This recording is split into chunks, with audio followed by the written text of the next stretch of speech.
بسم اللہ الرحمن الرحیم۔ اسلام میں طلاق کو ایک انتہائی ناپسندیدہ عمل قرار دیا گیا ہے۔ اسی طرح نبی آخر الزماں حضرت محمد صلی اللہ علیہ وآلہ وسلم سے پہلے بھی جتنے نبی آئے ان کی شریعت میں بھی میاں بیوی میں طلاق کو برا ہی سمجھا جاتا تھا۔ طلاق کے لغوی معنی ہیں چھوڑنے اور آزاد کرنے کے ہیں، یعنی بیوی کو نکاح کی قید سے آزاد کرنے کا نام طلاق ہے۔ یہ جائز و مباح ہونے کے باوجود ناپسندیدہ عمل ہے، کیونکہ نکاح کا مقصد صرف جسمانی اور فطری خواہشات کا ہی حصول نہیں ہے۔ ہر مہذب قوم میں نکاح کا کوئی نہ کوئی تصور اور طریقہ پایا جاتا ہے۔ نکاح سے نہ صرف مرد و عورت میں محبت پیدا ہوتی ہے، بلکہ دو خاندانوں کے درمیان روابط قائم ہوتے ہیں، جس سے معاشرے میں نکھار پیدا ہوتا ہے۔ ان سب باتوں کے باوجود آئیے جانتے ہیں کہ کیوں اللہ کے پیارے نبی حضرت اسماعیل علیہ السلام نے کیوں اپنی بیوی کو طلاق دی۔ کیوں حضرت ابراہیم علیہ السلام نے اپنے بیٹے کو کہتے رہے کہ اپنی بیوی کو جلد از جلد طلاق دے دو۔ دوستو، واقعہ کچھ اس طرح ہے کہ حضرت ابراہیم علیہ السلام کو اللہ تعالیٰ نے بعض مصلحتوں کی وجہ سے حکم دیا کہ آپ اپنی بیوی اور بیٹے دونوں کو مکہ کے بے آب و گیاہ وادی میں چھوڑیں، اور حضرت ابراہیم علیہ السلام نے اللہ کے اس حکم کی تعمیل کی۔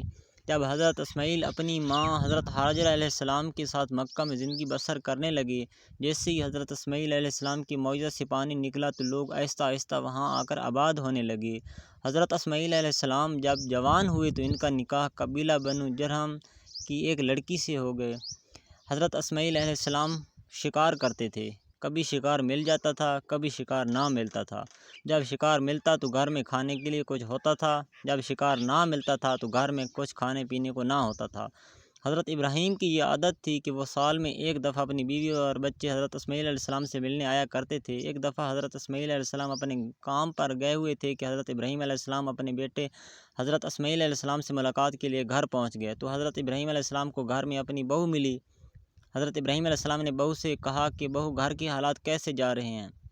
حضرت اسماعیل علیہ السلام کی بیوی نے ناشکری کے الفاظ کہیں کہ کبھی شکار ملتا ہے تو ہم کھا لیتے ہیں، کئی دنوں شکار نہیں ملتا تو ہم کھانے کے لیے کچھ میسر نہیں ہوتا، بس دن ہی گزر رہے ہیں۔ کچھ وقت حضرت ابراہیم علیہ السلام وہاں ٹھہر پھر فرمانے لگے، ٹھیک ہے، میں اب چلتا ہوں۔ حضرت ابراہیم علیہ السلام نے فرمایا کہ جب تمہارے خاوند گھر آئیں تو ان کو میرا سلام پیش کرنا اور ان کو کہنا کہ تمہارے گھر کی چوکھٹ ٹھیک نہیں ہے، اس کو تبدیل کر لینا۔ وہ عورت حضرت ابراہیم علیہ السلام کی بات سمجھ نہ سکیں۔ جب حضرت اسماعیل علیہ السلام گھر آئے تو بیوی نے حضرت ابراہیم علیہ السلام کی سب باتیں حضرت اسماعیل علیہ السلام کو بتا دیں۔ جب بیوی کی ساری باتیں ختم ہوئیں تو حضرت اسماعیل علیہ السلام نے فرمایا کہ وہ تو میرے ابا جان ہیں، میری ان سے ملاقات تو نہیں ہو سکی، لیکن وہ مجھے بہت ہی بڑی نصیحت کر گئے ہیں کہ تمہاری بیوی ناشکری ہے، ان کو چھوڑ دو۔ اس کے بعد حضرت اسماعیل علیہ السلام نے اپنی بیوی کو طلاق دے دی۔ کافی مدت گزرنے کے بعد حضرت اسماعیل علیہ السلام نے ایک قبیلے کی عورت سے شادی کی۔ یہ عورت بہت ہی نیک دل اور اللہ تعالیٰ کا شکر ادا کرنے والی تھی۔ اس کے بعد ایک بار پھر حضرت ابراہیم علیہ السلام اپنے بیٹے اسماعیل علیہ السلام کے گھر آئے۔ اس بار بھی حضرت ابراہیم علیہ السلام سے ملاقات نہ ہو سکی۔ حضرت ابراہیم علیہ السلام گھر آئے تو بہو نے حضرت ابراہیم علیہ السلام کو کھانے پینے کے لیے کچھ دیا جو کچھ گھر میں پڑا ہوا تھا۔ حضرت ابراہیم علیہ السلام نے اپنی بہو سے پوچھا کہ بہو، کیا حال ہے، کیسے دن گزر رہے ہیں؟ بہو نے کہا کہ خدا کا لاکھ لاکھ شکر ہے، اللہ تعالیٰ نے مجھے بہت ہی نیک اور خدا تاش خاوند عطا فرمایا ہے۔ حضرت ابراہیم علیہ السلام نے بہو سے دریافت کیا کہ رزق کیسے ملتا ہے؟ بہو نے کہا کہ اے اللہ کے نیک بندے، رزق عطا کرنا تو اللہ تعالیٰ کے ہاتھ میں ہے، کسی دن زیادہ رزق عطا کر دیتا ہے تو کسی دن کم رزق دے دیتا ہے۔ خدا کا شکر ہے جس حال میں وہ رکھتا ہے، بندے کو اس حال میں خوش رہنا چاہیے۔ یہ باتیں سننے کے بعد حضرت ابراہیم علیہ السلام نے فرمایا، بیٹا میں اب چلتا ہوں، اپنے خاوند کو میرا سلام پیش کرنا اور اس کو میرا پیغام دینا کہ اپنے گھر کی چوکھٹ کو کبھی تبدیل نہ کرنا، یہ بہت ہی اچھی ہے، اس چوکھٹ کو قائم دائم رکھنا۔ یہ بات کہہ کر حضرت ابراہیم علیہ السلام گھر سے باہر چلے گئے۔ جب حضرت اسماعیل علیہ السلام گھر تشریف لائے تو بیوی نے حضرت اسماعیل علیہ السلام کو کہا کہ آج ایک بزرگ آئے تھے، انہوں نے آپ علیہ السلام کو سلام پیش کیا ہے اور یہ پیغام دیا ہے کہ حضرت اسماعیل علیہ السلام کو کہنا کہ آپ کے گھر کی چوکھٹ بہت ہی اچھی ہے، اس کی ہمیشہ حفاظت کرنا۔ حضرت اسماعیل علیہ السلام نے جب یہ سب باتیں سنی تو مسکرا کر کہنے لگے کہ وہ بزرگ میرے باپ تھے، انہوں نے یہ پیغام دیا ہے کہ آپ کی بیوی بہت ہی اچھی ہے، اس کا کبھی بھی ساتھ نہ چھوڑنا۔ حضرت اسماعیل علیہ السلام کی نسل اسی عورت سے آگے چلی۔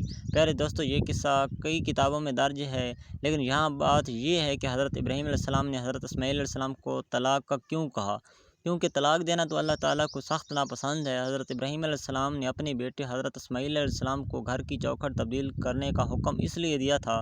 اس کے بارے میں مفسرین نے یہ لکھا ہے کہ حضرت ابراہیم علیہ السلام کی باتوں سے حضرت اسماعیل علیہ السلام کو یہ ثابت ہو گیا تھا کہ یہ عورت اللہ تعالیٰ کی نافرمان اور ناشکری ہے، یہ عورت اپنے خاوند کی وفادار نہیں ہے، یہ عورت بے وفا ہے۔ نیک اور متقی عورت کبھی بھی اپنے گھر کی باتیں دوسرے آدمی سے ظاہر نہیں کرتی، وہ اپنے گھر کی تنگی اور تنگ دست حالات دوسروں کے سامنے بیان نہیں کرتی۔ اسی وجہ سے حضرت ابراہیم علیہ السلام نے اپنے بیٹے حضرت اسماعیل علیہ السلام کو طلاق دینے کا حکم دیا تھا۔ یہ بات سچ ہے کہ اللہ تعالیٰ کو طلاق دینا ناپسند ہے۔ ناپسند ہونے کے باوجود اللہ تعالیٰ نے اس کو حرام قرار نہیں دیا۔ اسی مصالحت کے تحت طلاق دینے کی اجازت بھی دے رکھی ہے۔ قرآن پاک میں اس کے تفصیلی احکامات موجود ہیں۔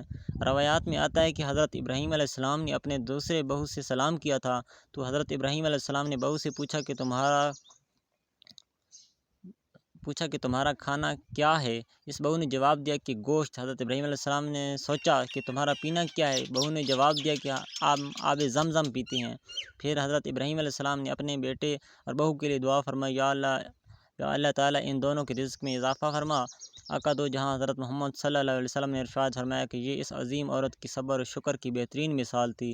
یہاں تک کہ ان کے گھر میں کھانے پینے کے لیے کچھ نہ تھا، پھر بھی حضرت ابراہیم علیہ السلام نے ان کے رزق کی فراوانی کے لیے دعا فرمائی۔